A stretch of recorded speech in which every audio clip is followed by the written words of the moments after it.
Check. Doug Griner's watching. Doug, can you hear me?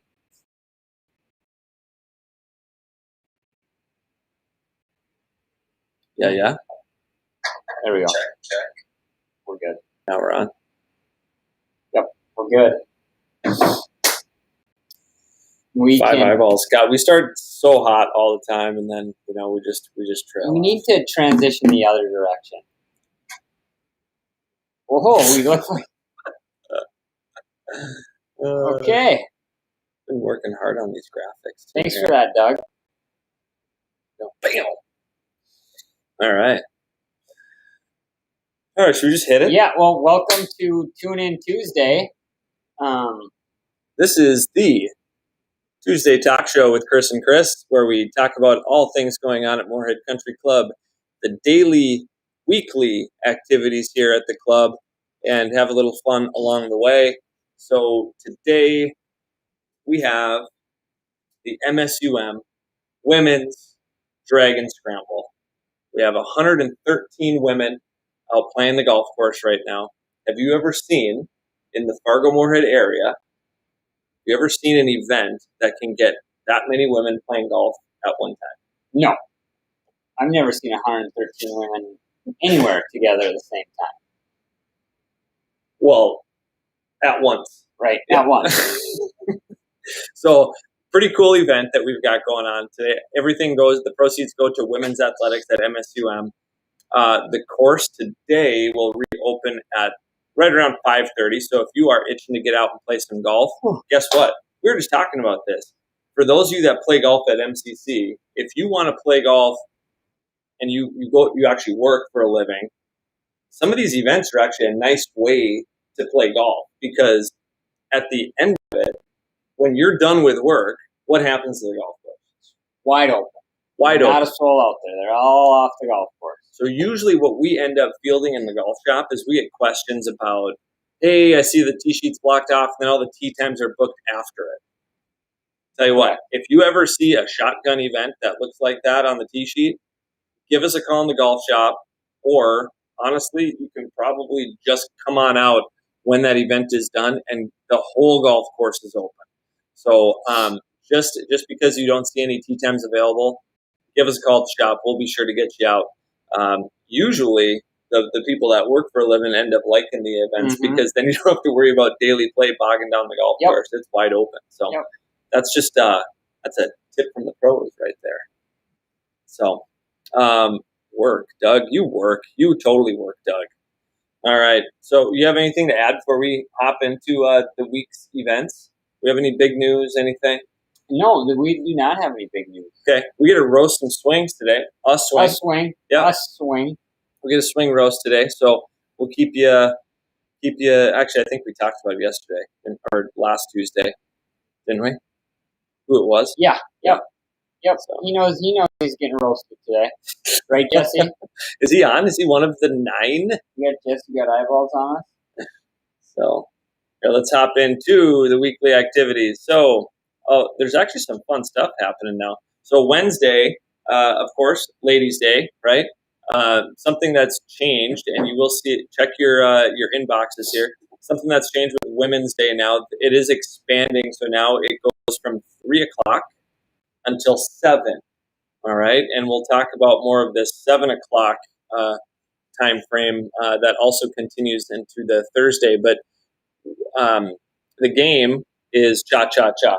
You know how that one goes?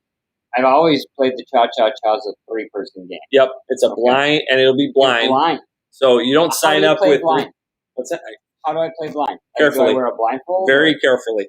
So you'll sign up. You'll get a random team assigned to you. So most people just like to go play in the game, and kind of like a lottery system, right? But you will sign up, and we'll randomly assign you a 3-person team. You can play with the same group that you've always played in. It's just a 3-person team that gets assigned when we start calculating the scores. But we take 3 scores on the par 3s. We take 2 scores on the par 4s. And we take 1 score on the par 5. We'll do it that way. I like that. Right? I like that. Because it used to be 1, 2, 3, Right. 1, 2, Right. 3. And I suppose that's how they got the cha-cha-cha Right. thing. But the 1, 2, 3, now it works out pretty good for hole number 1 out here for the women. Yeah, it does. You know? But as you continue on, that 1, 2, 3, 1, 2, 3 doesn't always pan out for the most friendly No. There's version. whole So, 5 sneaks in yeah, there. And exactly. you're counting 2 balls and 7s. So 7's in a good spot. yeah. So 5s will count 1 ball, par 4s will count 2, and then par 3s will count 3 golf balls. All right. And Women's Day, we'll be able to tee off. There's a morning element, 9 o'clock to 11, and then also from 3 o'clock to 7 o'clock. At 7 o'clock, this is completely new now. At 7 o'clock, it's completely open for member play after 7 p.m. And that is also for Women's Day and for Men's Day. So just trying to get the golf course open, and we see that there's open tee times at that time. So want to get people out there. Now, driving into Thursday. Pretty standard. Very standard. we talk about Men's this. Day, best ball. 90% of your handicap. We'll probably play a low gross, low total, skins game, on-course events. I think that's the game they like the most, too. They do. If you just did a 2-man best ball every Thursday, it'd be the most popular game. Yeah. It is definitely the most well-received event. And again, going into this at 7 o'clock, it will be open play. So if we end up getting any phone calls wondering why women and children and all sorts of people are out playing at 7 o'clock, that is why. It is now open. The board of directors thought fit to open up the tee sheet after 7 o'clock. So big news at MCC. Big news. Right? And also Men's Day. Holy cow. Men's Day is like the easiest day of the week. I think we've said that a couple of times before. Okay, back to back. Here we go. Couples night on Friday. So we had couples night last week. Who ended up winning the back nine bingo? Todd and Christina Olson, and they played with Kyle Mickelson, and Heather Mickelson. Okay. They played the game within the game, and then there was another game within that game, and they played it all, and they did well. So we don't often have back-to-back weeks where we have couples nights on both Fridays, but we are trying to kind of squeeze in some more couples nights. Hopefully you guys are having fun with that. And we do have it coming up with Powerball points.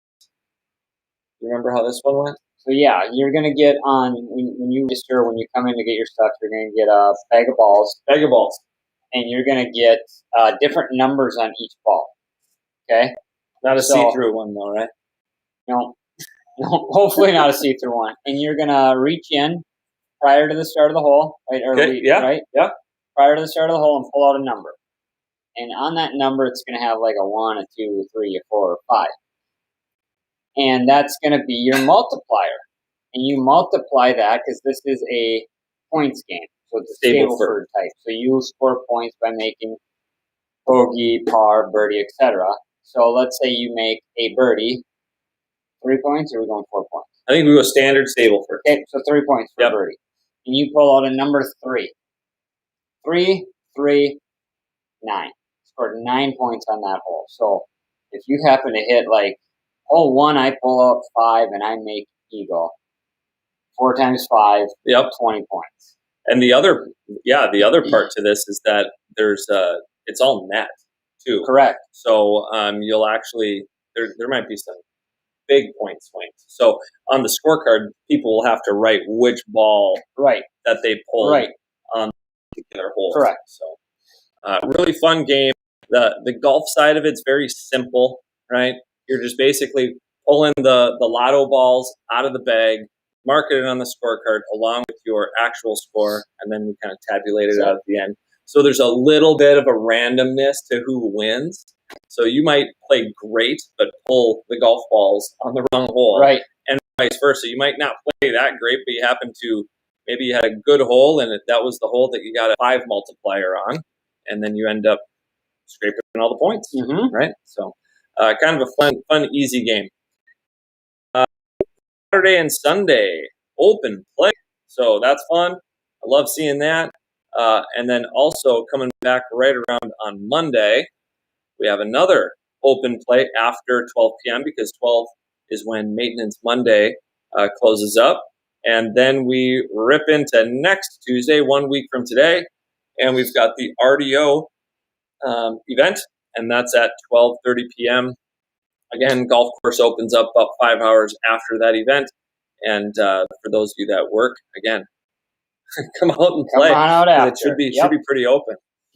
All right. So that's basically the week. Oh, one thing we probably should mention is the Flag Day winner. Oh yeah. Do you know who won the women's? I know Corey Schultz won the men's. Okay. And the women's, I bet I tried to put them golf teams. I think it was Melody. Don't quote me. He's looking it up right now. Which they had to have won just millions of dollars too. I think it was pretty close. So one cool thing was how Corey ended up winning his Flag Day. So he ended up being in the hole on hole number 1, and he had 3 shots to give coming around on 18, and he made it in the hole on hole number 1. Oh, he made eagle? Yeah. No way. Yeah. Yeah, that's pretty cool. So, and then who won the women? Melody Brewster. Melody She had 80 Brewster. yards left on number 1. Pretty impressive. So, anyways, I worked so hard. Oh, there we go. Now it's on. There it is. Yeah. There it is. Congrats to Flag Day winners, Corey Schultz. Yeah, so Corey Eagles hole number 1 to win. Pretty impressive. And then Melody, way to go, 80 yards out on hole number 1. Solid deal. Hopefully everyone that's watching right now has 10 fingers, 10 toes after that 4th of July weekend. And you're ready to play some golf. Now we can start roasting. So Fingers 10. we have all of 5 eyeballs on us. Now check this out. Swing. Whoa, new graphic. Yeah. Pretty sweet. So it's right over Okay. our Right over. caption. Okay. So should we hop into the send us your swings? Yep. Okay. So here's the first thing. Those of you that want to get in on send us your swings,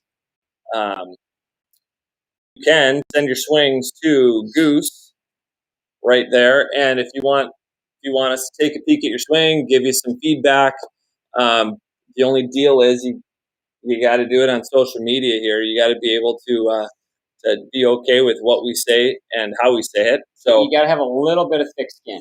A little bit of thick skin. So with that, let's hop into our swing session today. So who do we got?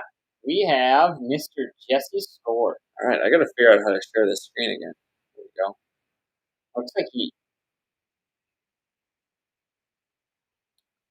Let's go this way with it. Yeah, let's see how that looks. Yeah, looks pretty good. Okay. Should we? Let's take the chat window off so we can get it. Yeah. Look good right there. I think that looks solid. Okay. So let's just watch it through full speed. By the way, is Jesse at Pinehurst? I think Jesse plays some pretty good golf courses. Because I think let's just stop a second here. There's Pine Straw here. This is bad clarity. Maybe it's just looking to boot up here, but there's all sorts of native, and I think that appears to be that famous clubhouse. Jesse, if you're out there right now, tell us what golf course you're on. Was this just a humble brag right now? Like, hey, roast my swing. Oh, by the way, it's from Pinehurst. I think this was just a humble brag right now. I know he's played some really good golf courses recently. Okay. I think not too long ago, this up at Northland. Sure. So, no big Slumming deal. it. Yep. Okay. So I took a little bit of time looking at this golf swing. So, And was the only thing worse than the golf swing the bucket hat? Coming from a guy that likes a big hat. I mean, I like a bucket hat. Yeah, I'd say right now that brim is too small. Too small. Yeah. Yep. And let's see here. So, and too many gloves. Was it raining out? I hope What's so. going on? He's got short sleeves and 2 gloves. And it looks like rain pants. And rain pants. And a bucket hat. So is it sunny, Jesse, or is it raining? It appears that there are clouds, but there's also sun. I don't know. So first off, before we even take this thing back, there's just suspects all over the place here. Let's start talking about this motion. Now, first off, camera angle is okay, not great. A little farther left, more down the line, not on the ball. This is about the time that I start getting a little bit queasy, right? Because that club is so flat inside, like it is almost level with the ground at that point, and it's so inside. And then it continues. Okay, so at this point right now, that club's got to be pointed right of the fairway. Correct. Doesn't it? Doesn't it look like across? So what Chris means by right is to cross the line. Yep. So that shaft's crossed his body. It's not behind him anymore. It is now across and looking. Yeah, and then the other part that I see, and I'll give you some time here too, but the part that I see here too is since that swing gets that club's come so far inside, now I start looking at the arm. His left arm looks like it's almost as flat as well. So I mean, he is turning like an Oreo cookie, right? That thing is going like this, way flat, way inside. So unless you're like Matt Kuchar, right, and you come down on the same line that you're bringing it back on, you're setting yourself up for a really, really tough forward swing. You see anything else on there? No, just all the same stuff. A little bit of it though, like you talked about prior to, wrist is a little cupped at the top, and then that club face is close. I mean, it has to be, otherwise he's going to hit it righter than right. Right. All right, so we're going to keep moving here on this guy. So usually when I see swings get a little bit long in the backswing, usually that first thing that tends to move then, that club, you exhaust a lot of energy trying to get it up off of the shoulder or keep it moving. You rarely see somebody move with their body first, rotating through the golf ball. The first move is usually flicking the wrist and trying to get it up off the shoulder. It's a good thing he has that bucket hat since he's right. Throw a little cast out there. I got my bucket hat on. So again, because of the angle, it's kind of tough to see, but it does seem like it might be coming down a little bit steep at this point. Definitely has some good footwork there. I love seeing that. It's a good turn through it. Yep. Looks like he squared it up too. Mm-hmm. Good extension. Yep. So really, really good rotation through the golf ball. I would say that I know you don't hit it with your backswing, but I'd say that backswing sets you up for a lot of really tough shots, and really you're going to struggle with a lot of consistency there. Thing that I would love to see is that club get brought back a little bit straighter so the hands and the arms can get a little bit higher. Mm-hmm.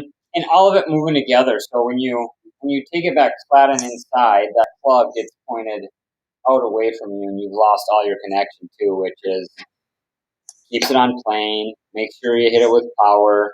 You got any drills for Jesse? I know Jesse's watching some other stuff. You got any good drills for him to keep that from going back so fast? So the first thing that I do with this on the lesson tee is I would take a alignment stick and I'd go straight off of the toe line. Okay. This is the simplest one to work on takeaway, and then there's the 2.0 version. But the simplest way is to just take that alignment stick straight back from your toe line, so where you're standing, and then try and get that club to be.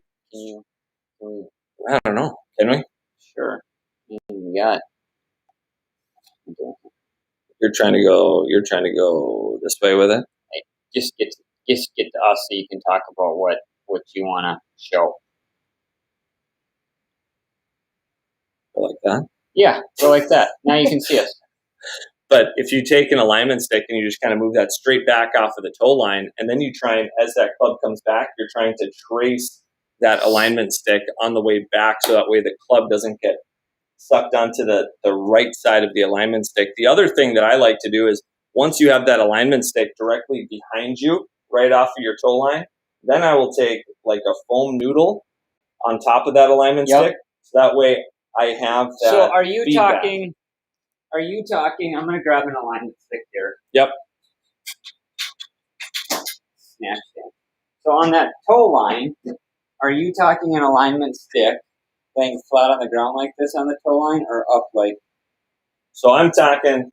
If I'm just working on that first takeaway, I'm going right vertical. Here. You're talking about if you actually actually making forward swings with it. But you're making it straight vertical off that toe line, so they can see staying outside of that line. Don't get here. Inside, right? If you hit that, then you know that you're either you're going too far. So it's keeping you more vertical feeling on the way back rather than so flat. Yep. So I just wanted to clarify so everybody could see vertical. That's gonna rain coat hangers in here. Vertical, not on the ground. So that would be the first thing that I would work on, is because it seems like his reaction past that, he reacts to the golf ball really well. It's just it's setting it so far inside that club probably tends to get caught a little bit. And like you said, when you get that flat and across the line, the only thing you can do is throw it to make contact again. It's too hard to shallow it out to get back. Yeah, I mean, right there, you can tell that club, it's going to be tough to square that thing out consistently. Like right there, probably seems like it's a little bit open, looking at his hands, and then that's a pretty good spot there. It is. Yep. It just seems like that window to keep it square is going to be such a small, tight window, and I would think that timing would be an issue. I just love that, though. Yeah, that's really big good. Full release. Yeah. Yep. So, anyways, that's takeaway. Right? You got anything else you want to add on? I like that Jesse? one. Now, you don't get an alignment stick on the golf course, right? Right. So I've seen others teach this, and I got even a broken golf club that would make this easy, right? Put a tee. Here. Put a tee in the butt of the club, right? And then I like to think of dragging that tee along my right pocket. And if I do that, keeps that club out instead of right. That's if you're practicing on the golf course. Yeah. So always want to keep that on the takeaway. You want to keep that club outside of the hands at the beginning. You don't want to let that club sneak onto the inside of the hands. Dead as soon as that happens. Yeah. All right. We started with 5 viewers. You think it's the same 5? We ended with 5 viewers. I mean, I think next week we have. Let's see. Next week Tuesday we have RDO, so it's going to be tough to do anything out on the golf course. I think we can go to 10.5. Yeah, I think we might have to do like the. We need a challenge. We might have to do the Lost and Found challenge. And 10.5. Yeah. So from as far back as we can get. Probably. Yeah. Or from the dike. We might need to employ a cameraman. Anyone willing to employ their camera skills, let us know. I think next week we are going to try, no guarantees. We're going to be outside somewhere. We're going to go outside. We're going to take it to the course. We're going to do a little Lost and Found challenge. So keep roasting Jesse Mitchell Fladden. Dude, Mitchell Fladden. Haven't seen that guy in a while. He signed up for the Murph, by the way. So he's Jesse's partner. Yeah. You just want Jesse dialed for the Murph, I think is what it is. You guys need to be out there, Mitchell. You need to be out there with an alignment stick, and you need to make sure that guy is getting his backswing taken care of for the Murph. So, anything else we want to add? No. Okay. I think that's it. Does it look like we're tired right now? All right. So with that, again, if you have any questions, or if you want to send us your swings. Send us your swings. send us your swings. Go ahead. So hopefully everybody gets maybe a good little chuckle. But for those of you sending your swings into us, you get a little information that helps you out on the golf course and kind of gives you a direction where to practice. Right. Not that you're maybe not doing it already, but maybe it's just a different point of view from a different, being verbalized differently. Maybe I'll send mine in. Let Larson roast it. There you go. Maybe that's what we'll do. Yeah, and Mitchell, hopefully you have a great Murph. We haven't even talked about that. Murph's on the horizon here. So that'll be majority of next week's tune in. Tune in Tuesday next week will be all about the Murph. All things Murph. So that being said, thanks for sticking with us, you lucky 6 that are still on board. We will see you next week, close to the same time, 2:00. This is Tune In Tuesday. This is Chris. And Chris. And thanks for tuning in. We'll see you next week. Bye.